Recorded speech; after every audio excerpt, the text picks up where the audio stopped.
Hello, folks. Welcome back to the Redeemed Marriage Podcast. This is Rusty and Heather Bryant. Happy New Year. Happy New Year. We're so glad that we are back with you. It's been a few weeks since we've sat in these seats because we've come to you every Monday, but they weren't all, we actually did them a long time ago. Not really a long time ago. We batched a couple of episodes because we were going to have family in town, but then last week we weren't even aware we were going to do this, but we had Heather's mentor that had done a program with us, and so we just recorded that and made sure that everybody had the chance to listen to it. So if you didn't get a chance, please go back and listen to last week's episode. Are you behind on your podcast? I don't get behind on podcasts. No, I may be behind on podcasts. You're probably behind on your podcast. Yeah, real behind. So no, I'm behind on some of them, but not a lot of them. Yeah. I'm not behind on any of the ones that have anything to do with the Ole Miss Rebels at this current time of my life, because we are playing in the national semifinals this week. And so, in case you didn't know that, I might be an Ole Miss Rebel fan. So everybody cheer along. I love that you said might. I may or may not be. Everybody cheer along with us. We are America's team right now. If your team is not in the CBF playoffs, I said CBF. Is that CBF? Is that right? Yeah, college CFB. What is CBF? CB. What? We are derailing fast. College football playoffs, CFP. If your team is not in that, then you need to be cheering for the Ole Miss Rebels. Well, there's not many people whose teams are in there because there's not many teams left. There's just 4. Yeah, I know. That's what I'm trying to... But we have listeners in those states. But this is where I'm going with that. Mm-hmm. There's not many teams left. There's only 4 teams left. Mm-hmm. So there's not, like a lot of you out there, most of you are just watching my team play. Yeah. And so, welcome. If you don't know anything about the football, and you maybe cheer for, like my friend who cheers for the horseshoes, and our friend that watches it to see the cute little girls run out and spray water in people's mouths. Mm-hmm. If you're one of those people, get serious and let's cheer for the Ole Miss Rebels. Cheer for the Rebels this week. Yeah. All right. So this is not a Rebel podcast today. This is going to be a marriage podcast. It's going to be a podcast where we get a chance for the first time to reveal sort of our New Year's goals to each other because we have not talked about them. We haven't talked through what our plans are for the new year or anything like that. So we're going to reveal those to you today, each one of us.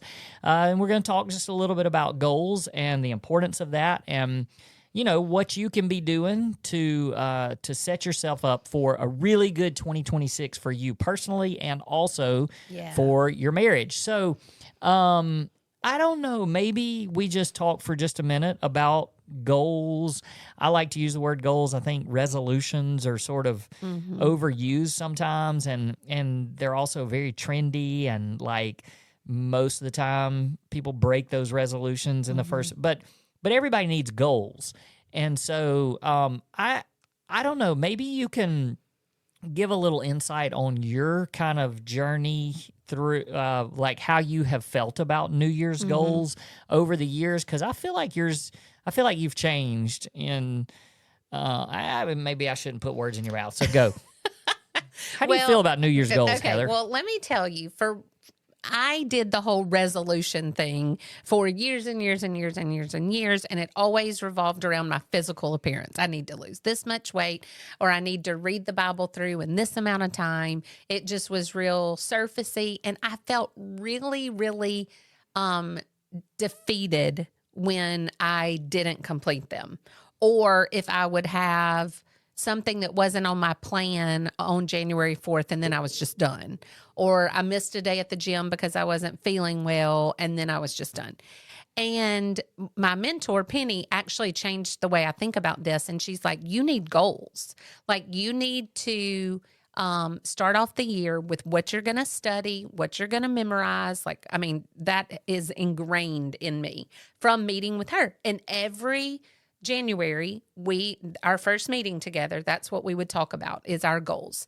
And then we would do kind of a halfway through the year, how are you doing? Does anything need to change? You know, kind of revisit it. And I've done that for years and years and years.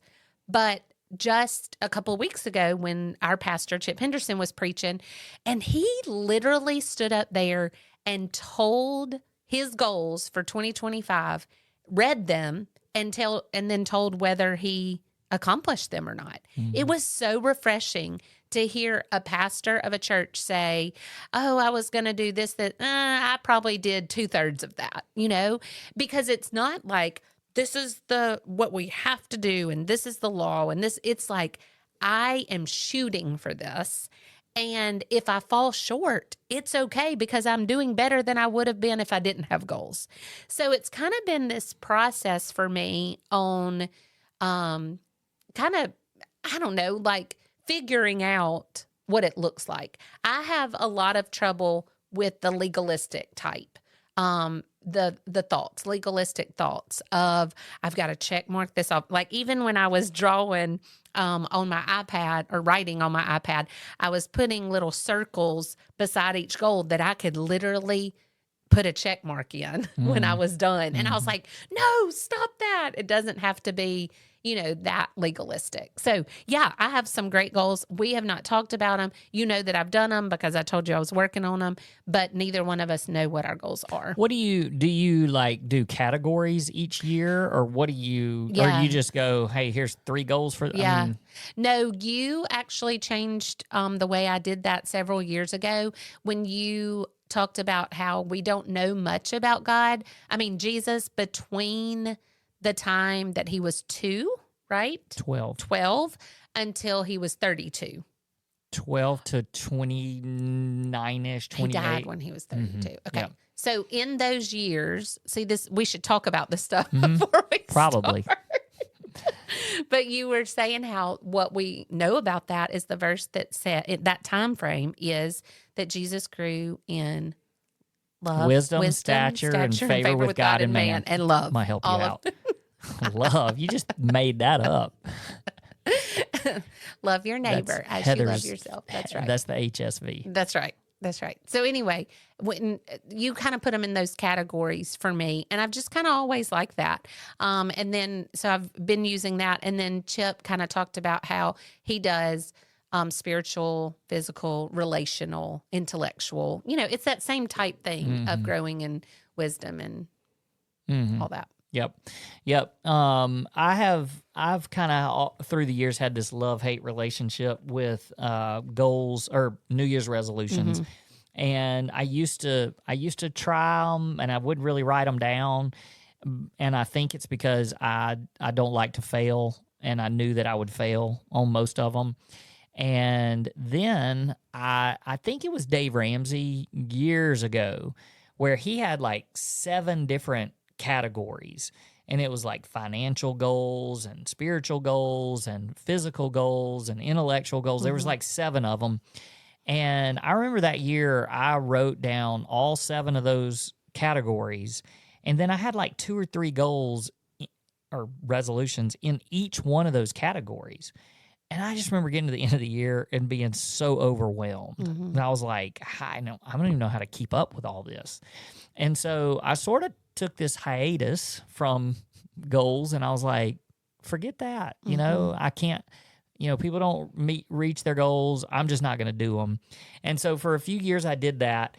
And then the verse hit me several years ago, and I think we've done podcasts over the years on that. But Luke 2:52, where it says Jesus grew in wisdom, stature, favor with God, favor with man.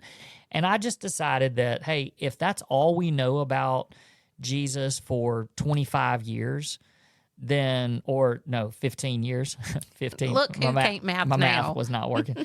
For 15 years, from the time he got left at the temple as a 12-year-old boy until he started his earthly ministry, the only thing that we know about him is that he grew. And so I just got to a place where I said, well, if that's what was good for Jesus, was growing in these areas during that time, then that's what I need to do. And so I really scaled back a lot of my goals, and I really started thinking more of more of goals and plan. Like, I need a plan because everybody needs a plan. I mean, we need a plan for everything. When we do marriage coaching with people, there needs to be a plan. There's steps that you take. Whenever we just talk through growing in your marriage, there needs to be a plan. We tell people all the time, you have to be intentional. Right. And it's the same thing with growth. We have to be intentional. And so, what I loved a couple of weeks ago, when Chip was talking, you already mentioned this, but he read off a bunch of his goals from last year, and there were a lot of them. He named a lot of goals. And I bet 3 out of 10, 4 out of 10, maybe, he said. But the other ones, he said, I didn't meet those goals, but I did better. Right. And so I really started thinking about that for this year. And to me, that was very refreshing to just know and validating for me, because I feel that way now. It's not, I don't like the whole, I got to check a box, because then I'm doing something just because I said I wanted to do it. Right. And so really for me, my whole goal for this year is I just want to be better. I just want to be better than I was last year. And so do I have some goals and some plans to get to that place? Yes. All right. So you go first. I mean, if you're watching on YouTube, you probably can't see Heather from around the books that she's going to read. I mean, she has a lofty, goal. Can I just say that I did some research on some books that I wanted to read and that people have suggested, and I just went ahead and bought them all. But here's the thing. It doesn't mean that I am going to read all of these this year. I counted, and it'd be about one a month, or, and that's a lot, especially because I love to read fiction too, so it's not like all I'm reading. And so if I don't finish these, they will just carry into next year. And when you were talking about how we'll save a lot of money on buying books next year. That's right. But you know how you said when we're marriage coaching, we have a plan, but depending on what's going on in that couple's life, sometimes we have to change the plan and come back to something later. And so I'm not saying I'm reading these in this order and I won't add anything, but like you said, it's a plan. And that way I have something instead of just, flying by the seat of my pants. So I did mine into 4 sections: spiritual goals, physical goals, intellectual goals, and relational goals. Okay.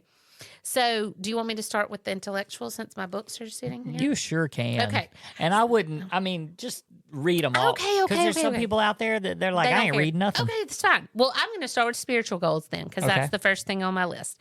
I want to finish the Bible all the way through. So I started it in the summer. I'm doing the Bible recap, started in the summer. And let me tell you the reason why I finally said I'm doing this all the way through, no matter how long it takes. On the Bible recap app, well, it's in the Bible app, but in her little plan, there are 4 videos that tell why it's important and how to study the Bible. One thing she said that I'd never thought about or heard, and I was like, you know what? That changes everything.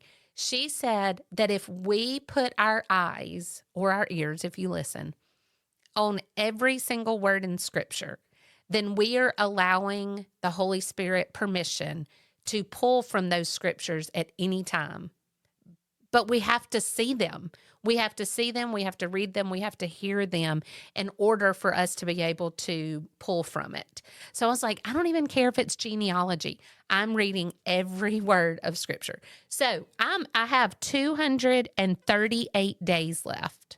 So I've do the math, how many that is. 365 minus that's how many I've done since summer. Some days there's like 6 passages to read. I maybe only have time to read 4. I pick up the next day right there. So I'm not doing it so, oh my gosh, I'm 2 days behind. It takes me as long as it takes me. But I think I can do 240 days in 365 this year. So I'm going to try to finish it. The second one is I've memorized several passages of Scripture. I've memorized Psalm 23, Psalm 139, Psalm 63. There's one more. But I'm in the middle of James 1, and my goal is to finish that, but then also refresh on the other ones, because I feel like through the years I've lost I'll be like, what was it? So I want to refresh those and then finish James 1. Mm-hmm. All right. Then I, for years and years and years, did New Morning Mercies by Paul David Tripp. If you're looking for a daily devotional, this is not oh, that made me feel good for the day. This is let's dig in and call you on your crap book. And it's not long. I mean, it's just one page every day, but it is fabulous. So if you're looking for, so I'm pulling this back out this year. It's been 2 years since I've done it. I did it for like 8 years straight, and I took a break, and now I'm coming back to that. And then just being devoted to prayer in all things. So those are my spiritual goals. You want me to keep going? Yep. Okay. My physical goals, y'all don't care about all of that, but I will say that I have my plan revolves around becoming healthy and not a number. And so that's kind of my goal this year is, just being more healthy. I have, that I want to do weights 3 times a week, walk or run 3 times a week, and I want to be able to run 3 miles by the end of 2026. Do you think I can do it? Oh, yeah. Okay. You could probably do it by the end of the month. That's not true. All right. Then I have intellectual goals, and this is where you're making fun of my books stack. Okay. I did some research, found some good ones. Now I may start some of these and be like, that's not for me. But right now, this is my list. Practicing the Way. Do I need to tell the author? John Mark Comer. All Things New, John Eldredge. Women of the Word by Jen Wilkin.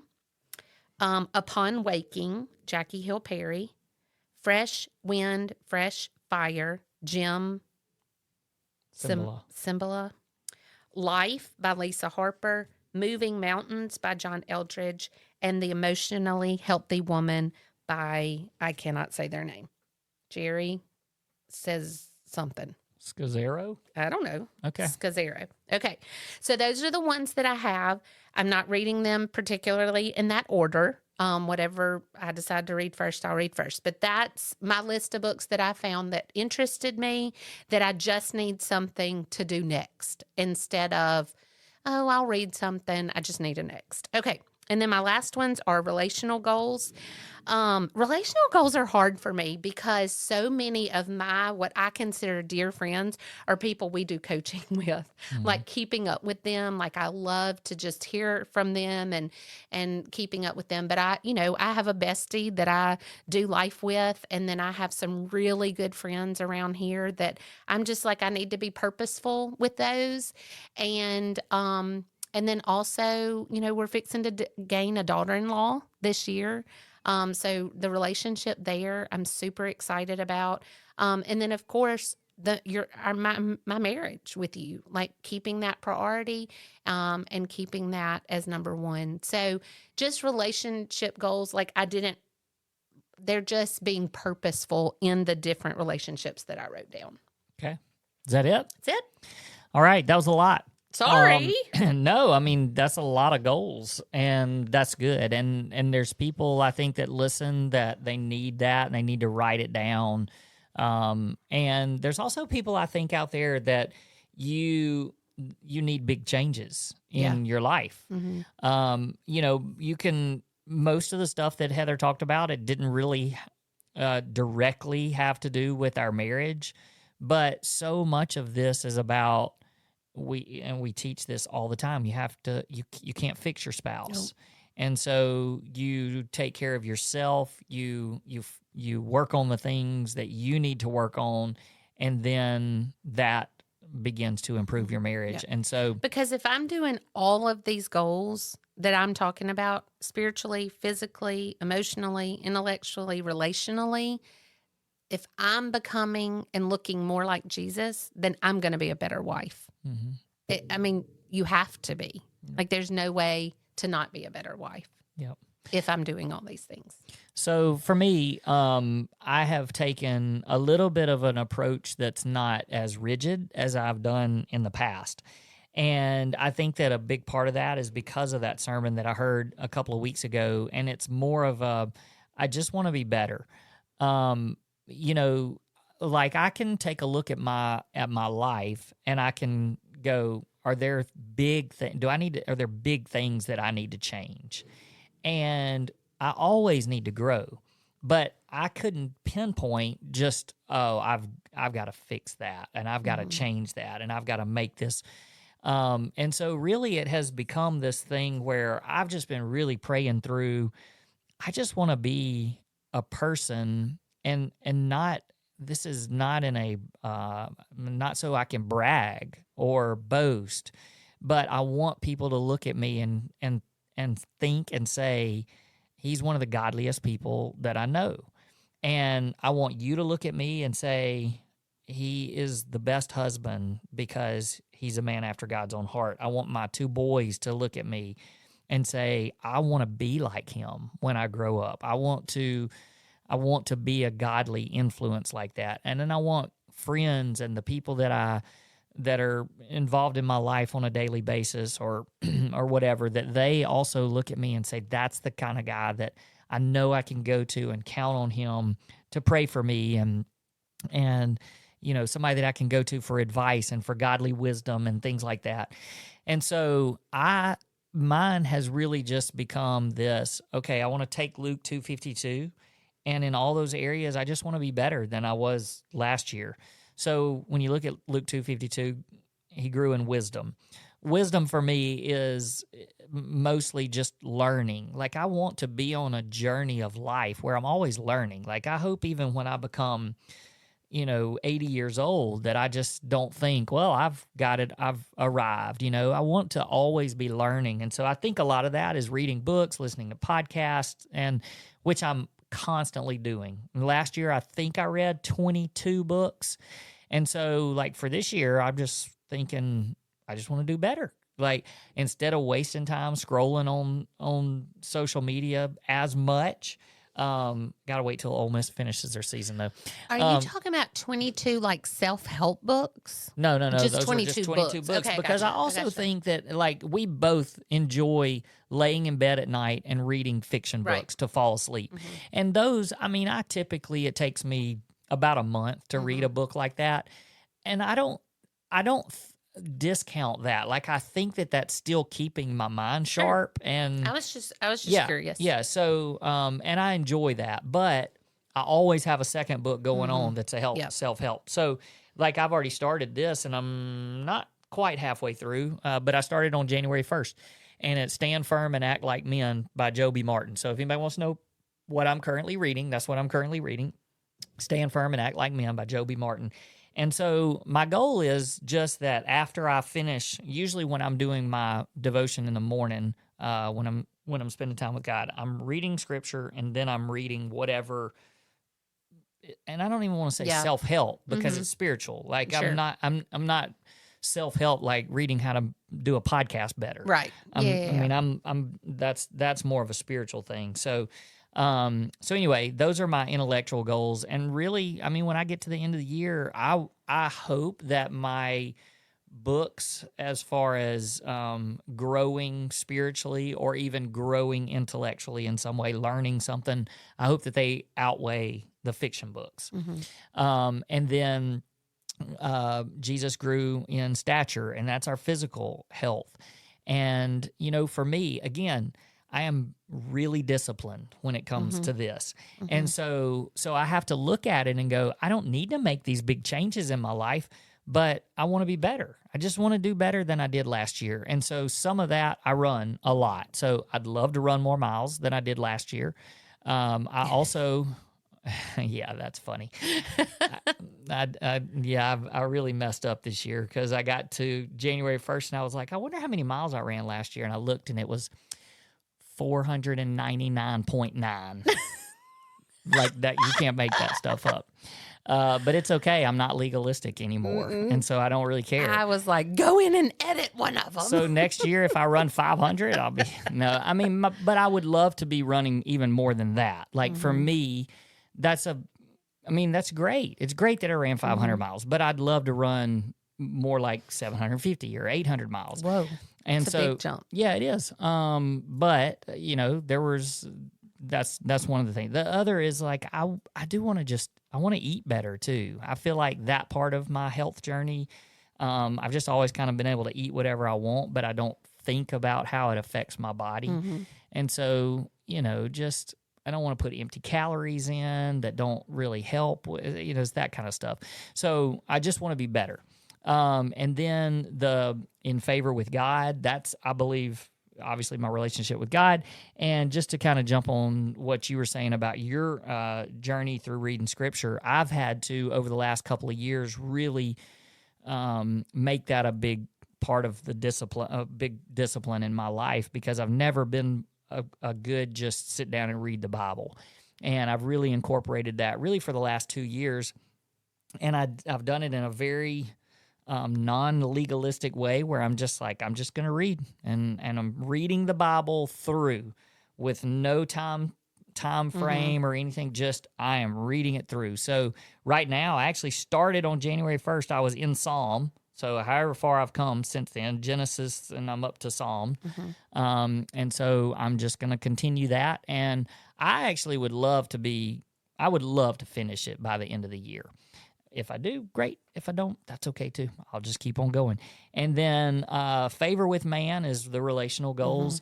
And one of the things that I feel like we're always working on our marriage, because we're always teaching and it's challenging us, and we're writing curriculum and we're writing our book, and all that stuff is helping us with our relationship. And I do feel like we practice what we preach. We do have to work at it sometimes, that we don't slip on some of those things. But really, I've had more of a problem with relationally, like other men, and just allowing other men to be a part of my life, and a lot of story behind that. But just a lot from our story that led me to not trust people and not want to get close to people.